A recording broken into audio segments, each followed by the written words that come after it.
ದುಡಿಯುವ ವರ್ಗಕ್ಕೆ ಮಾರಕವಾಗಿರುವ ಕೇಂದ್ರ ಸರ್ಕಾರದ 4 ಕಾರ್ಮಿಕ ಕೋಡ್ಗಳಿಂದ ಹಿಂದಕ್ಕೆ ಪಡೆಯಬೇಕು. ಮಹಾತ್ಮ ಗಾಂಧಿ ನರೇಗಾ ಯೋಜನೆಯನ್ನ ಮತ್ತೆ ಆರಂಭಿಸಬೇಕೆಂದು ಒತ್ತಾಯಿಸಿ ಕೇಂದ್ರ ಕಾರ್ಮಿಕ ಸಂಘಟನೆಗಳು ಮತ್ತು ಸ್ವತಂತ್ರ ಒಕ್ಕೂಟಗಳಿಂದ ನಗರದಲ್ಲಿ ಬೃಹತ್ ಪ್ರತಿಭಟನೆ ನಡೆಯಿತು. ಜಂಟಿ ಕ್ರಿಯಾ ಸಮಿತಿಯ ಪ್ರಮುಖರ ನೇತೃತ್ವದಲ್ಲಿ ಗುರುವಾರ ಬೆಳಗ್ಗೆ ನಗರದ ಹಳೆ ಖಾಸಗಿ ಬಸ್ ನಿಲ್ದಾಣದ ಬಳಿಯಿಂದ ವಿವಿಧ ಕಾರ್ಮಿಕ ಸಂಘಟನೆಗಳ ನೂರಾರು ಮಂದಿ ಘೋಷಣೆಗಳ ಸಹಿತ ನಗರದ ಮುಖ್ಯ ಬೀದಿಯಲ್ಲಿ ಪ್ರತಿಭಟನಾ ಮೆರವಣಿಗೆಯನ್ನ ನಡೆಸಿದರು.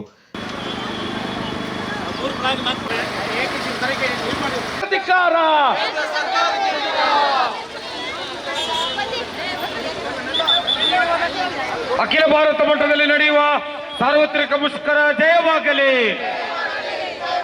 ಎಸಿಟಿಯು ನೇತೃತ್ವದಲ್ಲಿ ನಡೆಯುವ ಅಖಿಲ ಭಾರತ ಮುಷ್ಕರ ಜಯವಾಗಲಿ. ರೈತ ಕಾರ್ಮಿಕರ ಐಕ್ಯತೆ, ಕಾರ್ಮಿಕರ ರೈತರಿಗೆ ಮಾರಕವಾಗಿರುವ ಅಪಾಯಕಾರಿ ನಾಲ್ಕರ ಕಾಯ್ದೆ ಹಿಂಪಡೆಯಿರಿ. ಮೋದಿ ಸರ್ಕಾರಕ್ಕೆ ಧಿಕ್ಕಾರ. ಕಾರ್ಮಿಕರನ್ನು ನವಕುಲ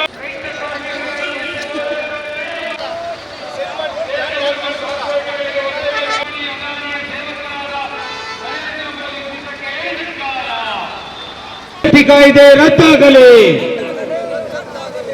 ಗಾಂಧಿ ಮೈದಾನದಲ್ಲಿ ಸಮಾವೇಶಗೊಂಡು ಕೇಂದ್ರದ ಕಾರ್ಮಿಕ ವಿರೋಧಿ ನೀತಿಗಳ ವಿರುದ್ಧ ತೀವ್ರ ಅಸಮಾಧಾನ ವ್ಯಕ್ತಪಡಿಸಿದರು.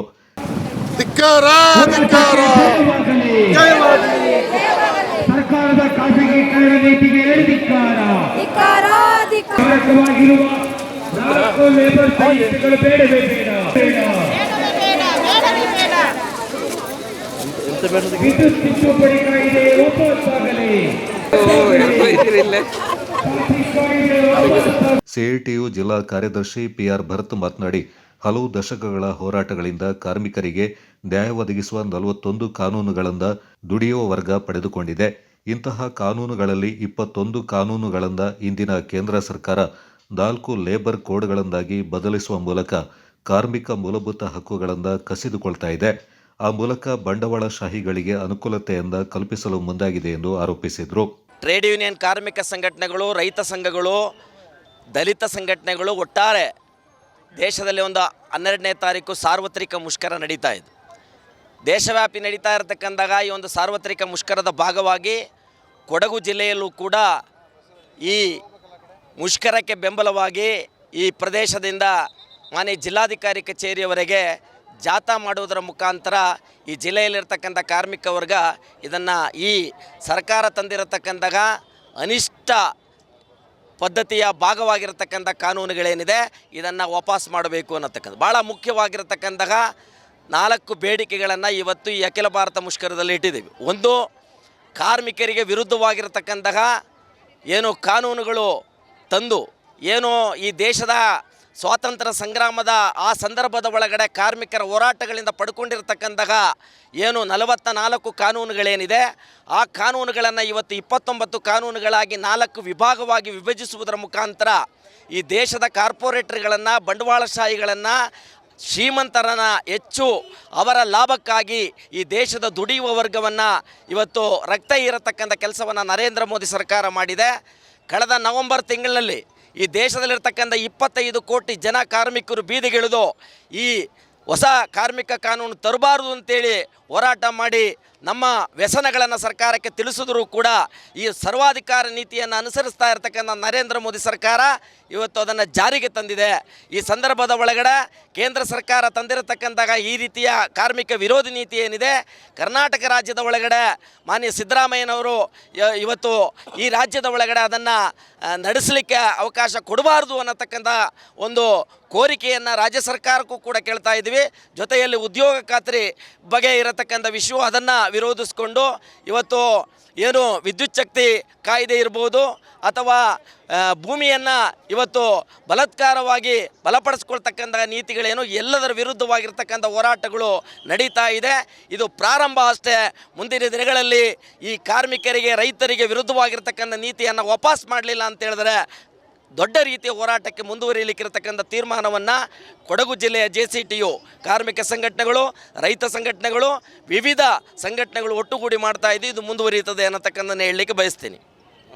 ದೇಶಾದ್ಯಂತ ಇವತ್ತು ಎಲ್ಲ ಕಾರ್ಮಿಕ ಸಂಘಟನೆಗಳು ಒಟ್ಟಾಗಿ ಕಾರ್ಮಿಕರಿಗೆ, ರೈತರಿಗೆ, ದುರ್ಬಲ ವರ್ಗದವರಿಗೆ ಆಗಿರ್ತಕ್ಕಂಥ ಅನ್ಯಾಯದ ವಿರುದ್ಧ ಧ್ವನಿ ಎತ್ತಿ ಇವತ್ತು ಸಾರ್ವತ್ರಿಕ ಮುಷ್ಕರವನ್ನು ಇಡೀ ದೇಶದಲ್ಲಿ ಆಚರಣೆ ಮಾಡ್ತಾ ಇದ್ದಾರೆ. ಕೊಡಗು ಜಿಲ್ಲೆಯಲ್ಲೂ ಕೂಡ ಎಲ್ಲ ಕಾರ್ಮಿಕ ಸಂಘಟನೆಗಳು ಒಟ್ಟಾಗಿ ಸೇರಿ ಕೇಂದ್ರ ಸರ್ಕಾರದ ಸರ್ವಾಧಿಕಾರಿ ಧೋರಣೆಯನ್ನು ವಿರೋಧಿಸಿ ಇವತ್ತು ಹೋರಾಟಕ್ಕೆ ನಾವು ಇಳಿದಿದ್ದೇವೆ. ಕಾರ್ಮಿಕರ ಕನಿಷ್ಠ ವೇತನ ಇರ್ಬೋದು, ಕಾರ್ಮಿಕರ ಮೂಲಭೂತ ಸೌಕರ್ಯಗಳೇ ಇರ್ಬೋದು, ಕಾರ್ಮಿಕರಿಗಾಗಿ ಅವರು ಅಡಚಣೆ ಮಾಡಿರ್ತಕ್ಕಂಥ ಕಾನೂನುಗಳೇ ಆಗಿರ್ಬೋದು, ಅವೆಲ್ಲವನ್ನು ರದ್ದು ಮಾಡಿ ಕಾರ್ಮಿಕರ ಹಿತರಕ್ಷಣೆಗೆ ಬೇಕಾದಂಥ ರೀತಿಯಲ್ಲಿ ಇವತ್ತು ಕೇಂದ್ರ ಸರ್ಕಾರ ವರ್ತನೆಗೆ ಬರಬೇಕು, ಆ ಥರ ಅನುಷ್ಠಾನ ಮಾಡಬೇಕು ಅಂತ ಹೇಳ್ತಕ್ಕಂಥ ಹಿನ್ನೆಲೆಯಲ್ಲಿ ಇವತ್ತು ಭಾರತಾದ್ಯಂತ ಈ ಮುಷ್ಕರವನ್ನು ಕೈಗೊಂಡಿದ್ದೇವೆ. ಫೆಬ್ರವರಿ 12ನೇ ತಾರೀಕಿನಲ್ಲಿ ಮುಷ್ಕರವನ್ನು ಪ್ರಾರಂಭ ಮಾಡಿದ್ದೇವೆ. ಏನು ನೇರವಾಗಿ ನಾವು ಹೋಗ್ತಾ ಇದ್ದೀವಿ ನರೇಂದ್ರ ಮೋದಿ ಹತ್ರ. ಯಾಕೆಂತ ಹೇಳಿದ್ರೆ 12 ವರ್ಷ ಈ ನರೇಂದ್ರ ಮೋದಿ ಆಡಳಿತ ಮಾಡಿಕೊಂಡು ಇದುವರೆಗೊಂದು ಕಾರ್ಮಿಕರ ಏನು ಒಂದು ಸಮಸ್ಯೆಯನ್ನು ಕೇಳಲಿಕ್ಕೆ ಯೋಗ್ಯತೆ ಇಲ್ಲ. ಒಂದು, ಎರಡನೇದು, ಇವರು ವಿದೇಶ ಪ್ರವಾಸವನ್ನು ಬಿಟ್ಟು ಏನಿವತ್ತು ಕೂಲಿ ಕಾರ್ಮಿಕ, ದೀನ ದಲಿತರ ಮತ್ತು ಇತರ ಎಲ್ಲ ಸಮುದಾಯದ ಬಗ್ಗೆ ಚರ್ಚೆ ಮಾಡಲಿಕ್ಕೆ ಅವರಿಗೆ ಇಷ್ಟುವರೆಗೂ ಒಂದು ಮನಸ್ಸಿಲ್ಲ ಅಂತ ಹೇಳಿದ್ರೆ ಇದು ತುಂಬ ಶೋಚನೀಯ. ಬಡವರಿಂದ ಗೆದ್ದು ಬಂದು ಆಡಳಿತ ಮಾಡುವಂಥ ಕೇಂದ್ರ ಸರ್ಕಾರ, ಆ ಸರ್ಕಾರದಲ್ಲಿ ಈಗಾಗಲೇ ಅನೇಕ ಬಾರಿ ನಮ್ಮ ಏನು ಬೆಳೆ ಏರಿಕೆ ಇತರ ವಿಷಯದಲ್ಲಿ ಈ ಕಾರ್ಪೊರೇಟ್ಗಳನ್ನು ಮತ್ತಷ್ಟು ಹೆಚ್ಚು ಮಾಡುವಂಥದ್ದನ್ನು ನಿಲ್ಲಿಸಬೇಕು.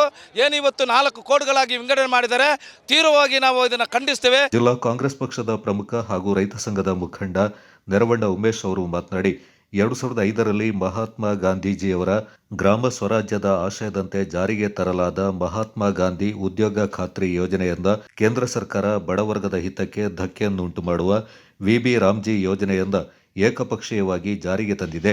ಕೇಂದ್ರದ ಬಿಜೆಪಿ ನೇತೃತ್ವದ ಸರ್ಕಾರಕ್ಕೆ ಮಹಾತ್ಮ ಗಾಂಧಿ ತತ್ವಗಳ ಬಗ್ಗೆ ಯಾವುದೇ ನಂಬಿಕೆ ಇಲ್ಲವಾದ್ದರಿಂದ ಮಹಾತ್ಮ ಗಾಂಧಿ ನರೇಗಾ ಯೋಜನೆಯನ್ನ ಕೈಬಿಟ್ಟು ಹೊಸ ಯೋಜನೆಯನ್ನ ಜಾರಿಗೆ ತಂದಿದೆ ಎಂದು ಆರೋಪಿಸಿದರು.